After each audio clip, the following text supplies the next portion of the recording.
they would talk about that customer as like the girlfriend of the real outdoorsman, right? She didn't need necessarily the same quality of gear, didn't get the same considerations as a customer for someone who's going to be active and like killing it outside and doing these really badass things. It was like, oh, she's just this like accessory for to be out there with men, and we're going to design for her accordingly. Welcome to The Value of One, The Power of All, a podcast created by the Ron Brown Scholar Program. Since 1996, this organization has been investing in the next generation of African American leaders. And this podcast highlights the stories of the scholars, alumni, staff, and friends that make this program special. Hey y'all, this is Ray Pryor, 2015 Ron Brown Scholar. And in this episode, you'll be listening to my talk with Brittany Coleman. She's a Ron Brown Scholar from the class of 2009, graduated from Duke and got her MBA from Wake Forest. And now she is the founder of Cutie, an outdoor apparel brand focused on socks designed by and for women. Brittany has worn a lot of hats in her career. Sometimes, and maybe even most times, she would say, more than one hat at once. She's been in education, she's been in tech, she's been in retail, and now she's building her own hiking sock brand that'll be sold at national retailers like Dick's Sporting Goods and soon REI. The story of Cutie is far from over, but in this conversation, Brittany talks not just about the successes and the exciting things on the horizon for her and her company, but also about the frustration, the rejection, and the moments where she nearly gave up. Take a listen. Yeah, so I am a 2009 RBS scholar, proudly. Of course, this was right after the recession, so what a time to get this scholarship, and I was so grateful for it. Let me tell you that.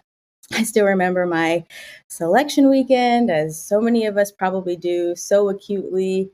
You know, we played Mafia and just made friendships that I still have today. So grateful, always will be so grateful for the Ron Brown Scholar Program, just because it really set the tone for essentially where I am now.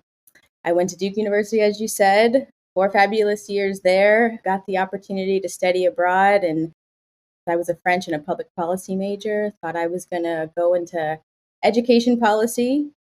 And that didn't quite turn out the way I thought, but definitely took a lot of influence from just being a Ron Brown Scholar and wanting to give back and put community first. And I came back from studying or from teaching English abroad after I graduated from Duke, and I actually became a college advisor for a year. So I joined the Duke College Advising Corps, wanting to make sure that everything that I got as a scholar, as somebody who had access to higher education, wanted to give back some of those same opportunities. So that program was all about getting low-income, first-gen students access to resources, learning how to fill out your application, apply for the FAFSA, all these things that I had just done, 4 years ago.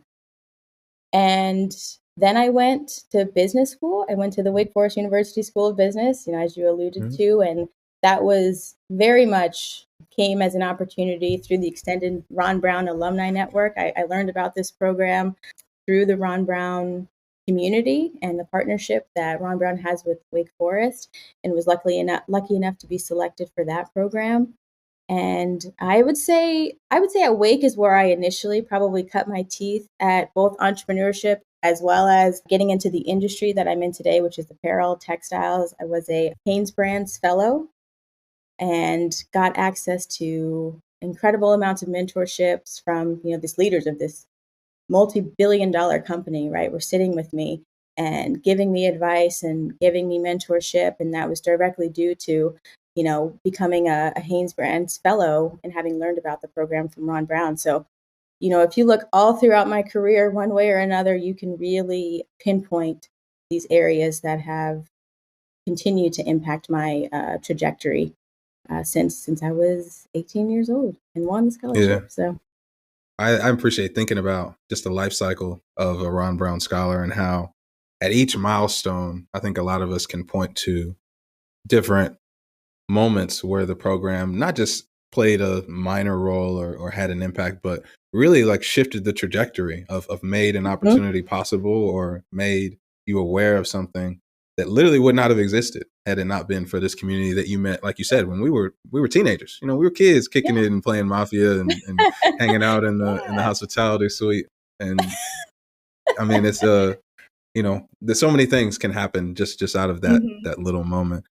I know that you already talked a little bit about the Haynes Brand Fellowship and how you came across that. And I know we'll get to the point of your story where you walk through when you decided you wanted to do Tough Cutie Mhm. and all of that.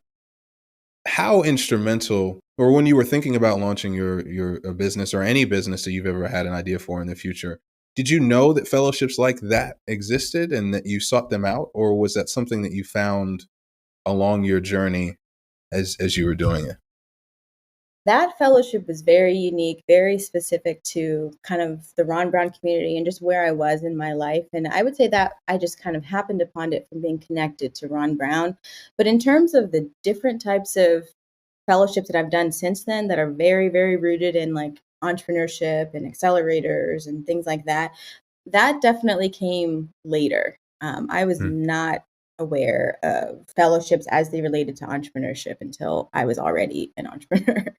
Looking backwards, do you wish you would have jumped to where you are, or would you have rather taken the path that you did of jumping right in?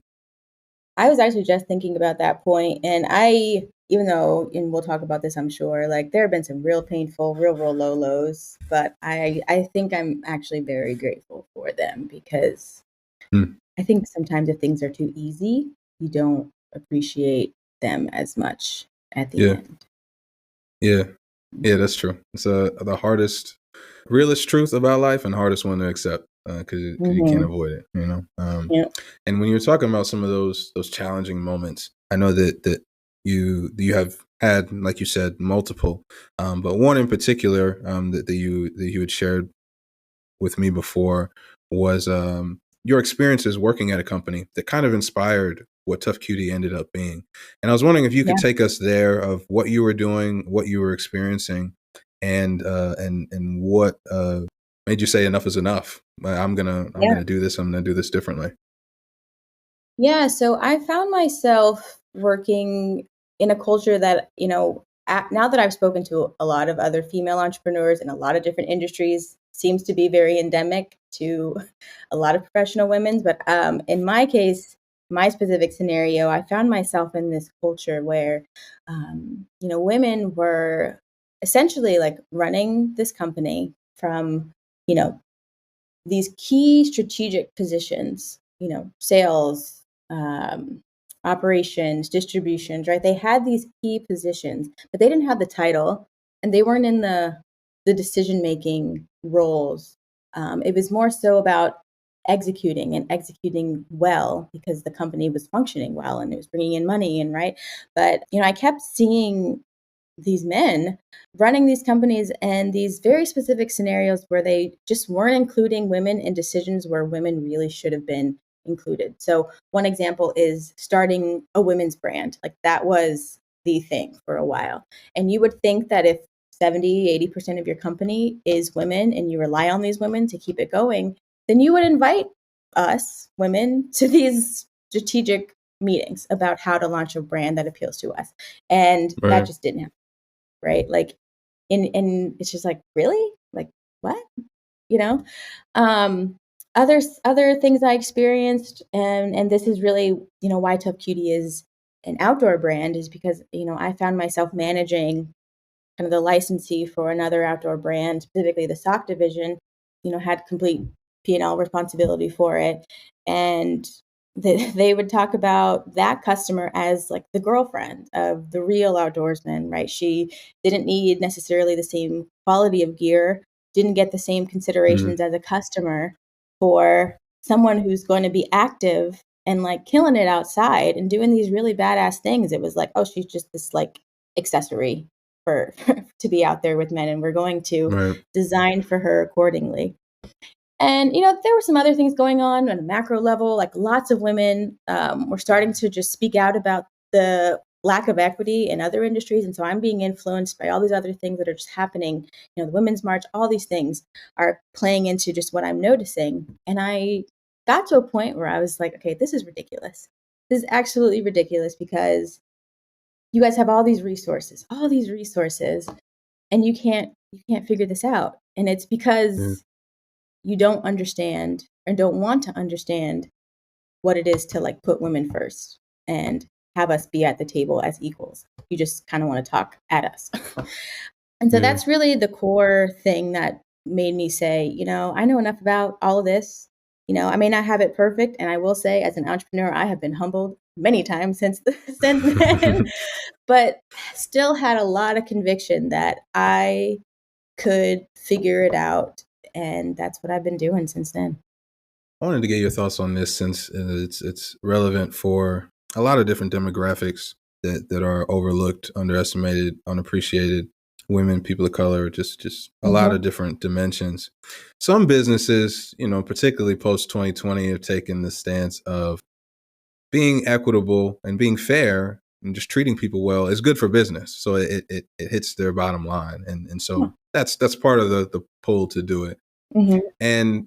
And what always kind of puzzled me about maybe just the apparel industry overall, like how you're saying, a lot of these brands want launching women's lines that clearly didn't really consider the customer themselves, and so I'm just curious if you think that are they leaving? Do they not do it because they don't even see the value in women? Period. Are they also not doing it because they don't see that if you treat women well, that they're probably way better customers than men ever will be? Like I don't know these guys, and I haven't been in the boardrooms with them. You've sat through this nonsense. What is going through their heads, if anything, that they miss these kind of opportunities? Yeah.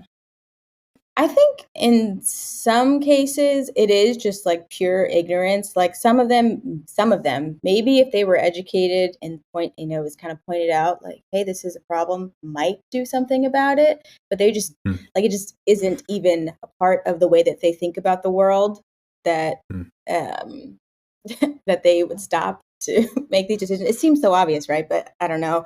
I think Hmm. other people are just accustomed to doing things the way that they do them, and that's how they do them, and that's how they're going to keep doing them. And, whether it's intrinsic bias or just they truly were some people who did not see women as their equals. I Yeah. mean, that's just how it is.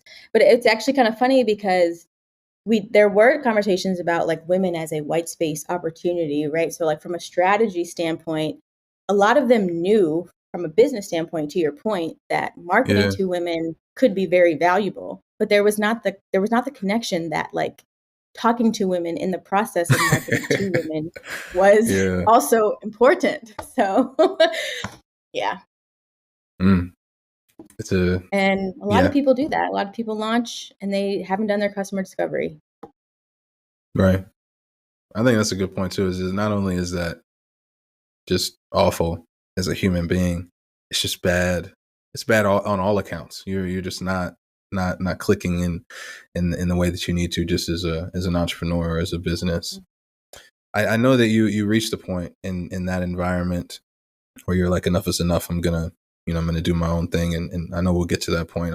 But before you got there, I'm curious if any part of you felt that the pressure of the powers that be, particularly in an industry that's so dominated by men, that you decide you want to take on, was there any part of you that was like, man, I don't know if I can do this.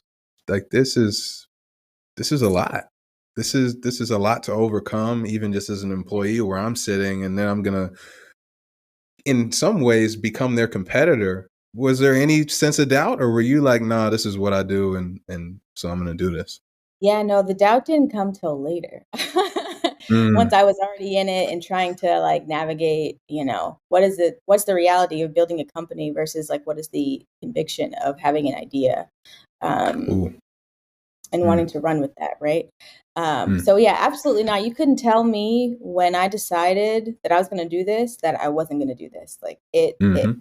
it was almost like these anybody who's ever worked in a company where you like fundamentally disagree with the way that they operate and you are thinking like, wow, I could run this so much better. Like nobody's out there thinking like, well, maybe can I? Well, no, you are like, you believe it Right. because, you know, you're in your own head.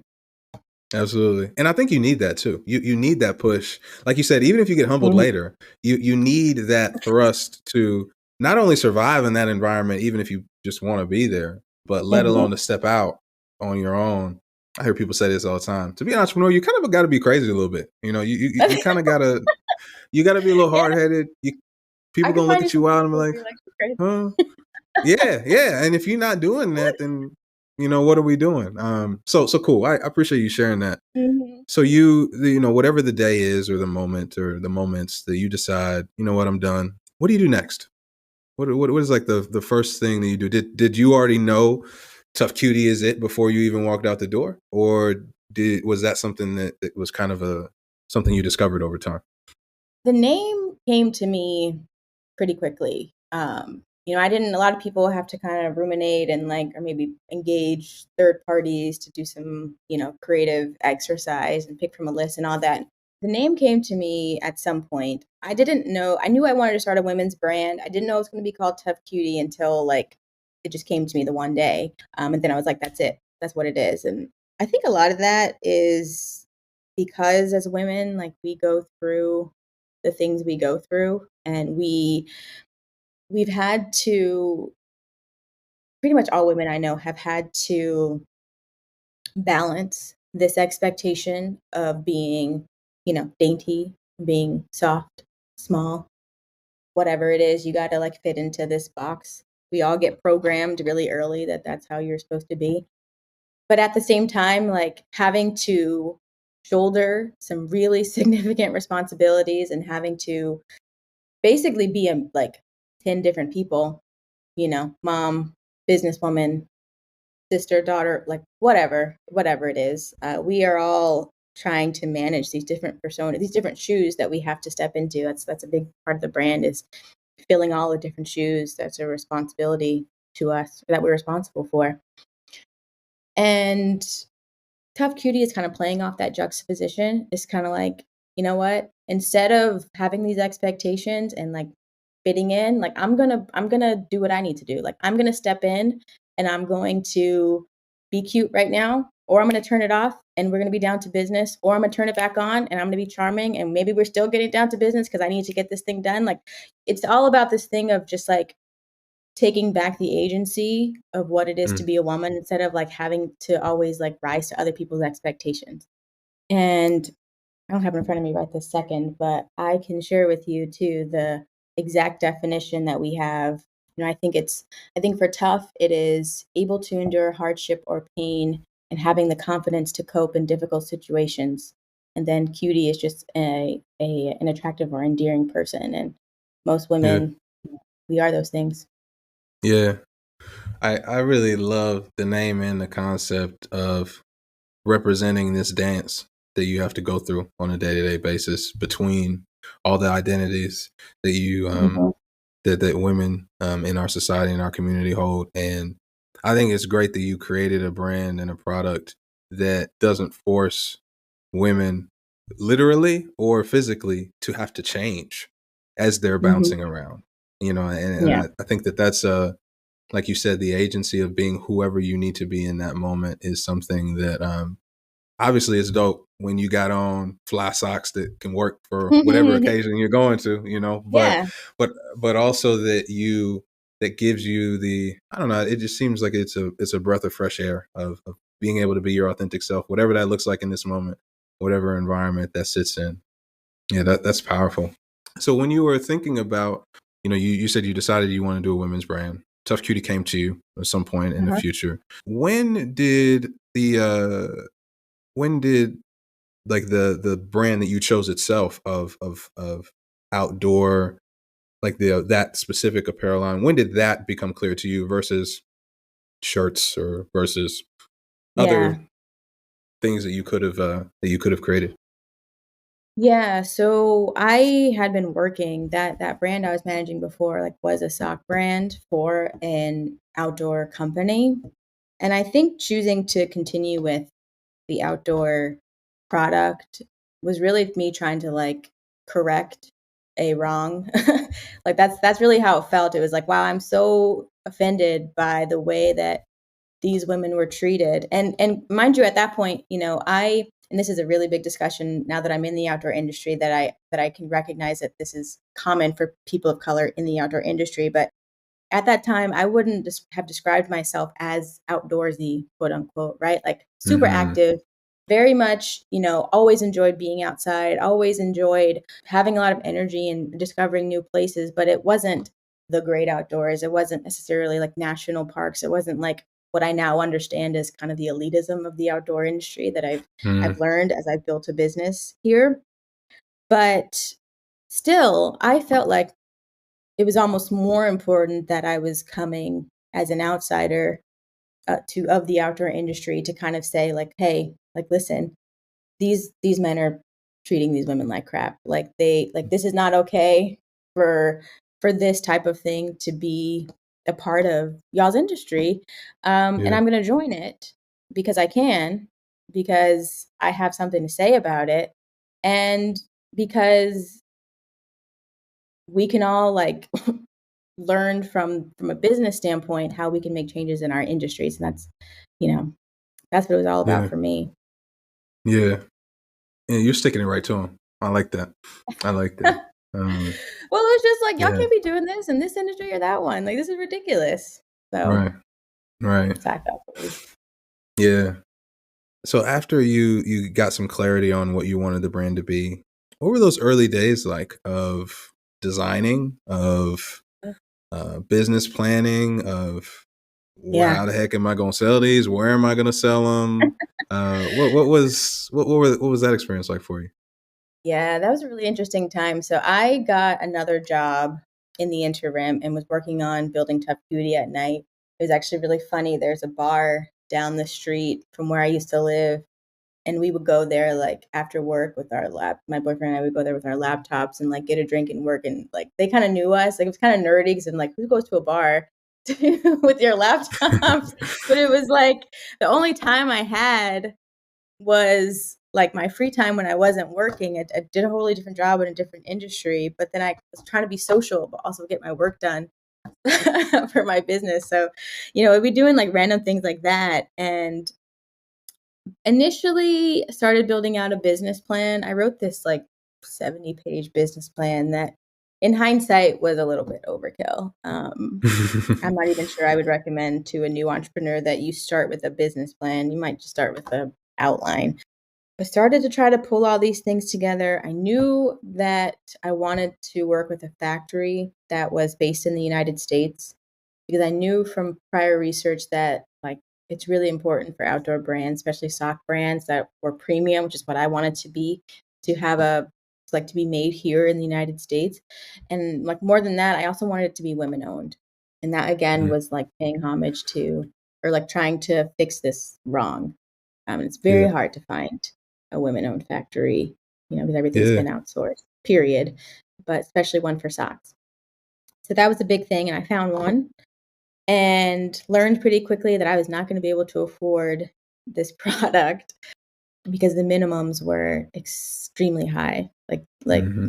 tens of thousands of socks I would have, you know, or tens of thousands of dollars, and then like at minimum 10,000 pairs of socks to start with, which is really a lot of units for Wow. a new brand Yeah. that's Is that unproven. normal for like apparel companies to have Uh, to buy that much in bulk at the front end or? for domestic manufacturing of socks, Hmm. it's going to be in the thousands. It Yeah. could be lower thousands, but of course, me, like bougie me, I wanted the most expensive, the most like premium quality materials. I wanted to source it in the United States. I wanted to source it from a women-owned factory. Like had all these requirements that were just like requirements, not suggestions. And so I ended up with this number, and I kind of just like at that point being very influenced by these like D2C brands that had been starting up, in the teens, like 2013, 2017. Um, all these brands that were basically coming in with reinventing an existing category and figuring out that you could appeal to your customer directly, that you didn't necessarily have to sell. to a brick and mortar retailer that you could just kind of cut out that middleman. And I was like, well, 10,000 units. I mean, we'll probably figure out something to do with them. I don't know. Like, we'll figure it out. Meanwhile, I didn't know anything about selling online really in the way that you need to do it to move that kind of volume up front. But I thought I did, right? I told you I knew everything at the start. And I just kind of kept talking to this factory, working with them. At one point, this is one of those low moments, tried to do a Kickstarter, fundraiser, whatever. That was ultimately not successful at all. And I would say that was like a real, like, I don't want to say slap in the face, but that's a humbling moment where I was like, wow, like, I have a great business plan. I have experience in this industry. Like, I know a lot of people, but I don't have the friends and family, to just give me the startup capital. And I went to a good school. Obviously went to a good school, had even a good network, and still didn't know anything about raising money, community fundraising, none of it. Like, I didn't know anything about that. And so, yeah, it was a very like humbling moment to not raise barely any money and have to be like, okay, there's a big flaw in your logic. And at that point, I had actually put my full-time job at risk because it was like, oh, now you're working on this thing. Like, you're not fully committed. Like, you're stressed. Like, you've got this other thing going on. And it was a very public failure. Like, a lot of people get to fail in private, but this is something I put out there. I put on my networks. I like emailed people that I knew, still wasn't able to make it happen. And so, yeah, just kind of went into a hole after that for a little while. Even if it doesn't completely destroy, your confidence and everything you're building, it definitely sucks the momentum out of anybody who's trying to do that. And I think had so much conviction too. That was exactly right. Yeah, and I mean, you got the plan. You got even you, like your RBS, Duke. Did you already have your Wake Forest? Did you already have your MBA at this point too? Right. So you're like, and you obviously had direct experience in the industry, so you know what you're talking about. What more are you looking for and even for folks as qualified as yourself, it's still hard to raise money. How did you dig yourself out of that hole? Yeah, so this is the part where I got my conviction back because I swear to God I would have given up after this probably. We don't know. I'm me, so maybe not. But I felt like I was going to give up all the way. But I entered into a pitch competition with a company called Title IX.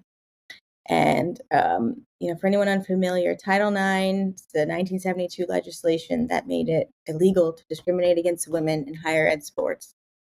Prior to them, and even for a while after that law was passed, like even today, there's just these huge inequities between men's sports programs and like female sports programs in terms of the money available to support these athletes.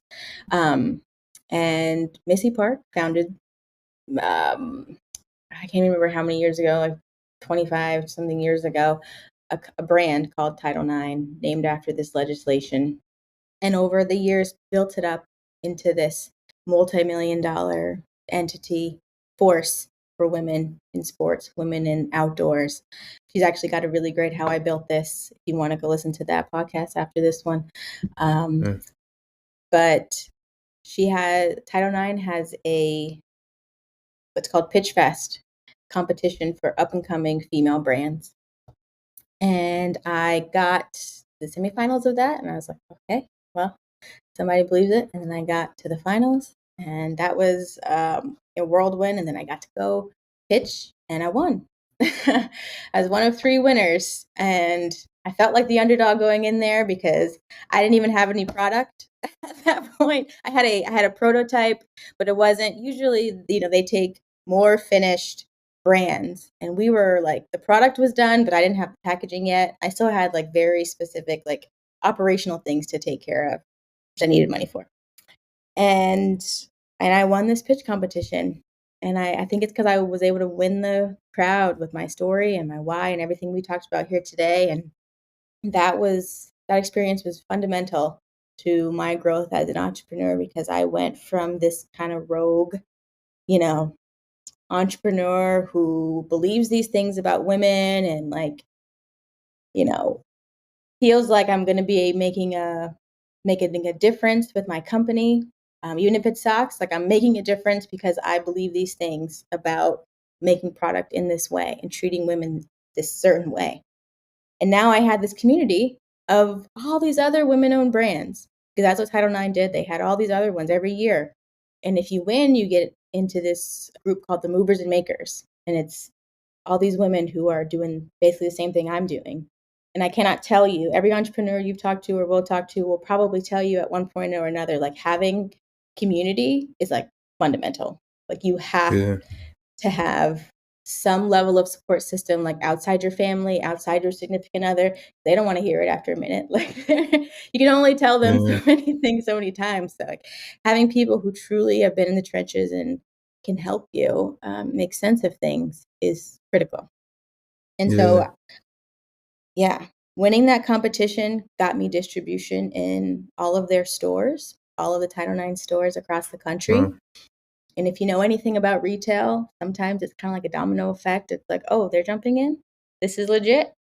Then it becomes real. And after that, I got deals with Dick's Sporting Goods, New Concept Public Lands, and then launched my website.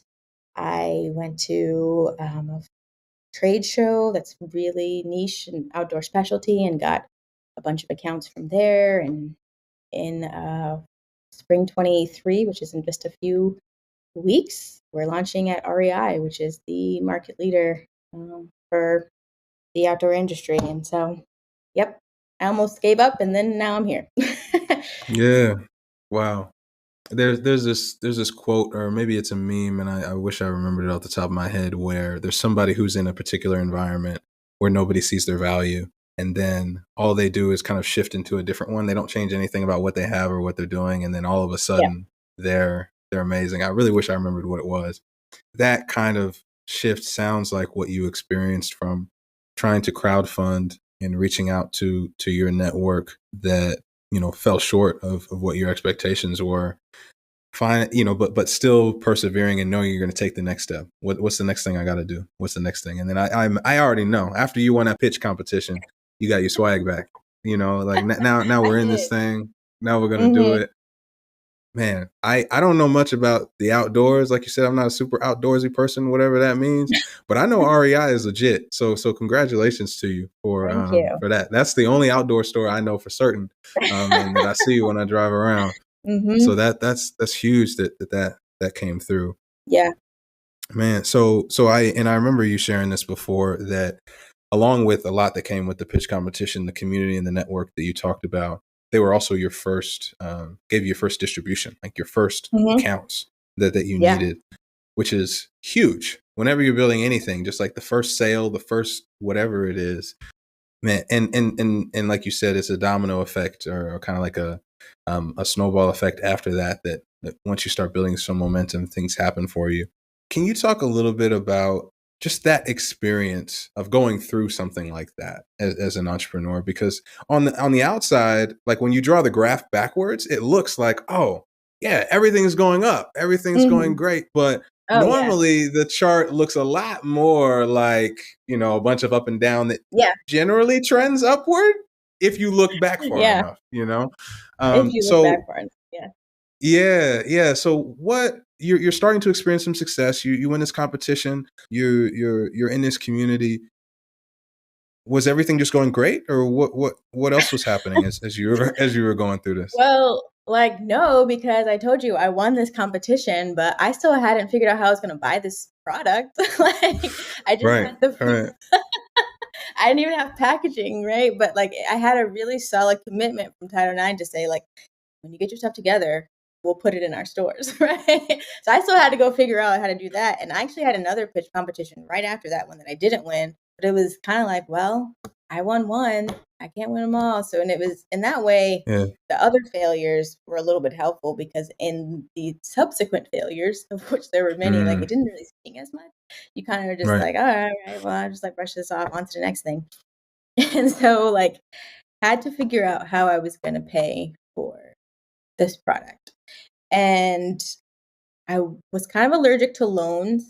Like a lot of people of color, especially I talk to, like we are not raised like either we were raised on loans and we're like, oh no, like our parents made some real bad All right. decisions and that's not what we're gonna do. Exactly. Or Yeah. like we just don't have the education about like what it truly means to like leverage debt to propel your company forward. Right. It's like debt's a bad word. You know, obviously with Ron Brown was very lucky to not have any student loan debt. So I haven't, personally had experience of having that. And so, yeah, I was still not wanting to do that. And I figured out, I'd read a lot of other companies had kind of leveraged their factory as their bank. But the way you do that is very specific, like it's about getting extended terms, right? So Right. you say, I'll buy these units, from you guys. Give me 30, 45, whatever, 60 days to pay you. I'll pay you in 60 days. And in the meantime, I'm going to like bust my butt to sell these units so that I have the money to pay you, right? So in Right. that sense, they're kind of financing you a little bit because you get Right. terms. But I was kind of like, that's fine. But I still don't like. I still got to figure out. Title IX is taking a certain amount, but they're not taking 10,000, right? No retailer's taking 10,000. So I ended up actually working with my factory to become like a literal partner of mine, a strategic partner of mine, because they're also women owned. Which like this is critical because at every point in my journey, it's been like men too, but women like kind of stepping up at these critical moments, right, to make these paths possible and like understanding me. I work with this factory for like honestly 2 to 3 years, just like keep coming back, keep coming back. Like I'm gonna figure it out. I'm gonna figure it out. They're like, okay, whatever. Like, it's probably kind of a joke for them internally for a while because it was so long that I was like trying to get this going. And at Yeah. one point it was just like, all right, we are going to finance, like we are going to be your strategic partner and basically give you these units to go do the thing because you've got distribution and you're showing that you are in this for more than a few minutes, right? Right. I want to jump back to that moment, but before we do so, I think you highlighted some really powerful things that Black entrepreneurs in particular struggle with when you talk about our relationship to debt, our relationship to financing overall. Like you said, it can be one or the other. Either way, it's very scarring. No one's like, super excited to take on a loan in order to build something, even though from a business perspective, sometimes that's exactly what you should do and exactly what is the best thing to do if you can get the right terms, if you can get the right partners and you're not getting screwed over, all of those things. And I'm even thinking back even earlier in your story when you initially wanted to raise money and wanted to kind of crowd fund folks being a part of you building this. And I know debt is one way to do it. Equity can be another way to do it. And even sometimes Black entrepreneurs, we struggle to be willing to give up ownership of what we're building and want, particularly now in this, kind of this recent movement of, oh, I want to own it all, pay me in equity, and when a lot of these big companies or successful companies, you have to give up a piece in order to have a bigger, have a bigger pie overall. Yeah. And so I'm wondering if you could take us back to those moments when you're figuring out how the heck I'm going to have money. Did you have family members being like, "Oh no, Brittany, you're not doing that. No, absolutely not. No, you're not going into that." Or did you have other people who were saying, "Brittany, you got to explore XYZ," and how did you make sense of that as you're making those decisions? Yeah, my family wasn't really like, no, don't give up any equity or don't do that. I wouldn't say that I had that, coming at me. I Yeah. think, the factory had proven to be like a really good partner at that point. Like they were kind of doing all this development, which is expensive. Like they are paying for the raw materials and the things that I need to make this happen. And it's not a big expense for them, right? They're $1 million company. Like they're probably right. It's not that big a deal, but Right. still, like they don't have to do it. Mm-hmm. And so, like, I think that I came to understand that in that case, like the small amount of equity that I was going to be giving up was worth it for the partnership. And it also became kind of like a validation that, okay, you truly believe in like agency for women. That's one of our key things is we are creating agency for women in business, in the outdoors, whatever.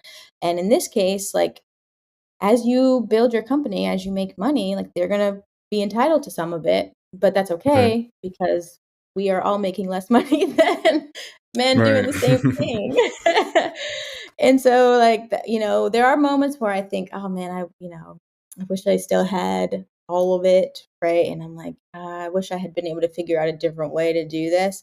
I do have those moments, but then I just have to remind myself that like part of your integrity is tied into the way you chose to do this, because I probably could have gone out and gotten a loan had I tried. Had I not had the mental blocks around it, I'm sure I could have gotten a loan, but this works better. Yeah. And there's no right path from what I hear from people. There's different things work for different people, and really the only thing that matters is that you do it, which Yeah. you have. Hmm. And like you said, it's kind of a really, it's probably the biggest compliment somebody could give you. Even though you could view it as giving up equity, but you could also view it as like, yo, they actually believe in this. They actually believe Yeah. in me. Like Mhm. enough to, in the way that we're sharing the return, they're also sharing the risk and they're also sharing the cost. Yeah. And then that Yeah. that can be if you view it that way, it can be a huge like, oh yeah, okay, so we have something here. Yeah, we're in this. Yeah. So after they kind of front then and say, you're Brittany, you're figuring this out. We want to go in with you and help you do this. What timeline did that happen, or where are we Yeah. compared to present? So after Title IX, I had that account and was working on the public lands account. They also went in with me very early. I was like sending them samples as I was making the sample. So super grateful for the folks at Public Lands too, because they definitely hung in there and saw the vision. But yeah, so I got these two retailers basically, I don't want to say on the hook, but like bought into what I'm doing. Factory hasn't agreed yet. They're just watching this happen, and I'm initially proposing this arrangement to them. And I say, Hmm. like, if I can go get these accounts, can we explore this type of arrangement? Yes. So I start to do that. And I decide, and this is really critical in terms of entrepreneurship being its own ball game. Like you can have a degree, like I have several degrees. You can not have any degrees. Like you are going to learn the things on the go, and there are just going to be things you don't know. Even if you went to college for XYZ, you still need to get educated on like entrepreneurship. And I realized that even with the business plan, even with the things that I had, I still needed a little bit more education, and I needed a very like niche education to the outdoor industry. So I applied to an accelerator program that was extremely niche. It was for only outdoor brands called Bend Outdoor Works, based out of Bend, Oregon, and got into that program and basically just began working the steps with the mentors. Like had people from some of the most successful outdoor brands in the country mentoring me, giving me advice and resources. They believed in it too. And through that point is when the deal finally closed with the factory. So, as I had these two retailers, I'm gearing up to just get all my stuff in order from a business standpoint, getting educated in what it's like to do business in the outdoor industry. So I'm still somewhat this outsider, right? Outsider with like a bone to pick industry. Right. But we ended up closing that deal with the factory during that program. And Gotcha. so that was the beginning of this year, actually. Yeah, that happened. Maybe March, April, May timeframe. All that was Hmm. going on, and launched in June officially. Gotcha. Okay. Yeah. And I'm just kind of working backwards. We start all the way at Haynes, all the way to the recent one in Bend. in terms of these niche accelerators, niche fellowships, Title IX, are you Googling like crazy? Are you networking like crazy to find out about these things? Or are these things that are kind of coming to you because people know what you're doing and know who you are and think you'd be a good fit? Yeah, some of it just like totally happenstance. I hadn't heard of Title IX, but just came across it really at the right time, right place type of thing. And Hmm. then some other things, I tend to be really good at like keeping things in my back pocket. It's actually a skill I learned from Michael Mallory in terms of how to network. 'Cause he's the master of it. And if Absolutely. you know Michael Mallory, y'all are like nodding your heads right now. You know what I'm talking about. Yep. But yeah, just like learn to kind of how to network and how to just remember people. And not necessarily in like a self-serving way, but just like in a genuine way of like, oh, we had this interaction. I want to keep up with you. And I think doing that, like things naturally do come back to you, if All you right. come with that energy. So some of that happened. And like I said, the Title IX network was pretty vast. And so got resources from them and learned about things. Yeah, I would say that's kind of how that happened. Mr. Mallory is the goat at all things networking, all things Yeah. relationships. He needs to Uh, start a class. They need to do a master class on him. Masterclass. I told him he needs to write a book if he's not already working on it. Yes. He's got a lot of projects that Mm. are on his plate, Yeah, I can. that I want to be on his plate. Mhm. So we're almost to the present in your story, and I want to circle back to something that you mentioned, but we kind of glossed over. Is that through a good portion of while you're building your company, you're still working. You still have a job, and I think what you said in an industry that's not this, right? So like you're kind of Yeah. splitting your brain throughout the day of, by day I'm this and by night I'm tough cutie. Yeah. How do you do that? Or how did you make sense of Yeah. that? What made you, I mean, was it just hey, I got to do what I got to do type thing, or was there another reason? Sometimes it was I gotta do what I have to do because I have these real bills that have to Yeah. get paid. These very real bills. I don't know. I mean, I just some of it is this like superwoman syndrome that we have to feel like we need to do everything. I think that contributed to it. Some of it's being risk averse, as Mm, you just don't know how things still don't know how things are going to turn out, right? And just needing to plan for myself, plan for, I don't have any children, but I do have other people in my life that I support in various ways. And so that is a very real thing that I think about and kind of drove me to figure out a balance. But yeah, like I said, that's why I was out at the bar with my drink and my laptop because I right. had to figure out how to be like a real person, but manage these two things. I know a lot of Black women in general, people in general too, but I've spoken to who do this, who live these double lives, Right. and you just do it until you can't. Right. Hmm. Yeah, I think part of it is, when I hear you talk about that, part of it is kind of like I can be like, okay, I get it. Like bills are there, and in some ways, whatever percentage of businesses don't end up succeeding. So you kind of like an investor, you're kind of hedging against yourself, right? Like you're going all in this, but you also know some of it's outside of your control. So you're also going to keep your career going at the same time. But as you alluded to, there are some people who don't even have to live this double life, who don't, Yeah. whose journeys in entrepreneurship allow them to dive all the way in. And when people talk about Black owned businesses, or see Black entrepreneurs building their brands and doing their things, or at least critiquing them, a lot of people don't know what they were doing an hour ago, or who else they have to consider every time they do this. That superwoman cape that you talked about, does it ever become too much? Too heavy? Yeah, it definitely has become too heavy. Entrepreneurs, to go back to your earlier comment, we're kind of crazy. So, and this is, I don't think I think this is gender neutral. Like, some of us are just Yeah. kind of crazy. So, we probably do things that aren't really that healthy anyway. And I, trying to work on that and figure out how to better take care of myself because it's just essential to do so. But everybody has to go through their journey. And, a lot of mine has just been figuring out what that is for me and not thinking that and just like accepting that for what it is, and I had a lot of anger as I saw other people get things that seemed like so easy for them to get. Right. And I'm over here like struggling despite being very well educated, like despite having proven myself in this industry. I've read other entrepreneurs who've started apparel-based businesses and they didn't even know like what a tech pack was, which is like a specification document that says how you build your product.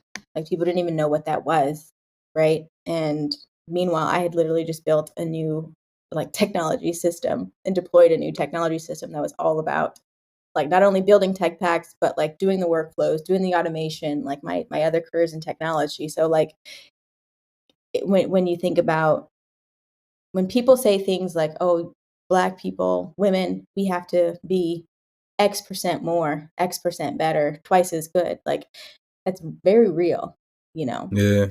It's not even like it's just some people want to think of it as something, hyperbolic or whatever.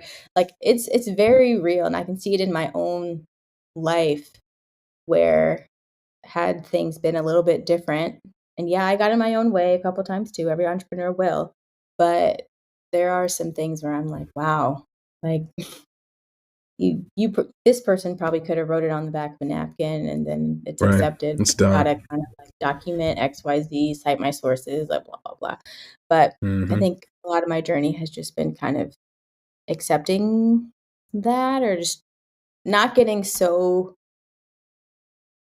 mad at that I get stuck in it because it's also Yeah. very easy to play the comparison game and you don't know what's really going on with people. So I try to just say that and keep moving and focus on me.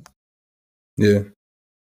Yeah. I think that's a very underappreciated skill that Black entrepreneurs, women entrepreneurs, to know that the game is rigged and be like, you know what, I'm gonna play anyway.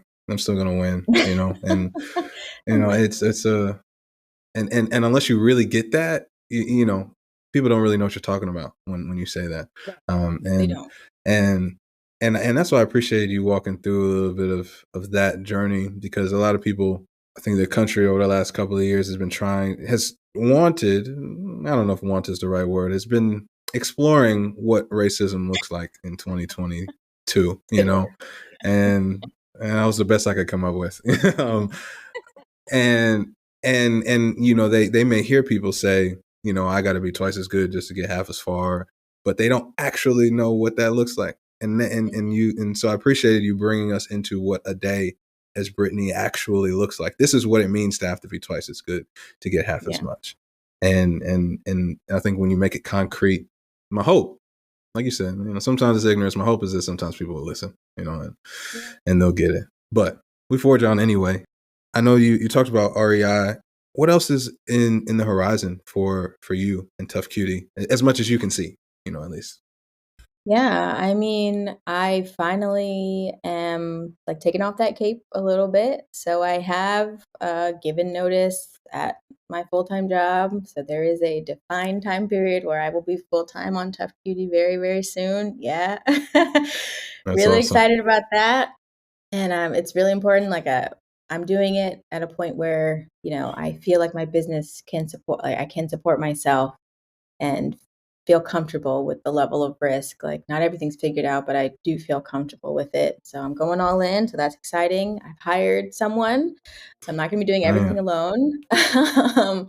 And that's been a big thing is so I kind of like the next horizon for me is probably going to be like, what does it mean to not be in control of everything and like hand over the reins to people I trust and like, Mm. Let go a little bit of something that is so near and dear to me. So I think that'll be the next iteration is like me as a leader and not as a doer. Thanks for listening to this episode of The Value of One, The Power of All, a podcast created by the Ron Brown Scholar Program. If you want to hear more inspiring conversations like this one, don't forget to click subscribe on your favorite podcast platform. To learn more about the organization, check us out at ronbrown.org.